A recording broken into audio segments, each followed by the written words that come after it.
More people are claiming waste from Love Canal is making them sick. Last month, we told you that 16 people were pursuing legal action against the town of Wheatfield over this.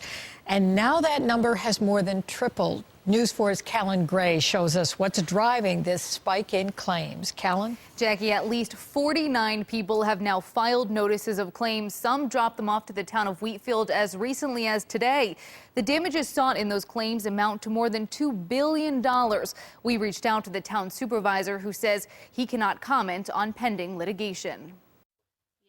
Corey D'Agostino says he never would have moved into his home on Forbes Street 10 years ago if he knew how it would affect his family. I can't even live in my own house. He says his 24-year-old son has liver and thyroid problems, and his now 12-year-old daughter has health problems of her own. High levels of PCBs were found in my soil samples, so I left.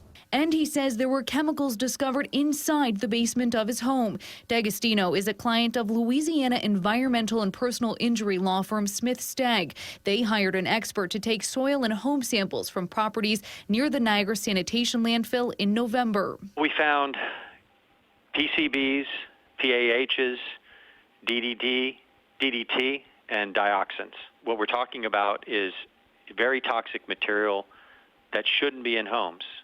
The results showing dioxins just came back. According to the EPA, dioxins can cause cancer, reproductive and developmental problems, among other health issues. Now the firm has filed 49 notices of claim with the town of Wheatfield, each for $50 or $60 million, saying the town was negligent and careless and didn't do enough to prevent exposure. People are sick now around here. And it's in our homes, so now our homes are worth nothing. So what do we do now? The DEC finished remediating the Love Canal waste that was stored at the landfill last year and plans to do more testing this spring to see if the landfill needs to be cleaned out or a cap put on it. Meanwhile, attorney Mike Stagg says he expects more notices of claim to be filed. The 2014 DEC study concluded there was no off-site contamination. We reached out to the DEC to see if it's aware of these tests and if it plans to take action sooner. We have not heard back yet. The Smith Stagg law firm expects to take action against all responsible parties. Reporting live, Callan Gray, News 4 at 11.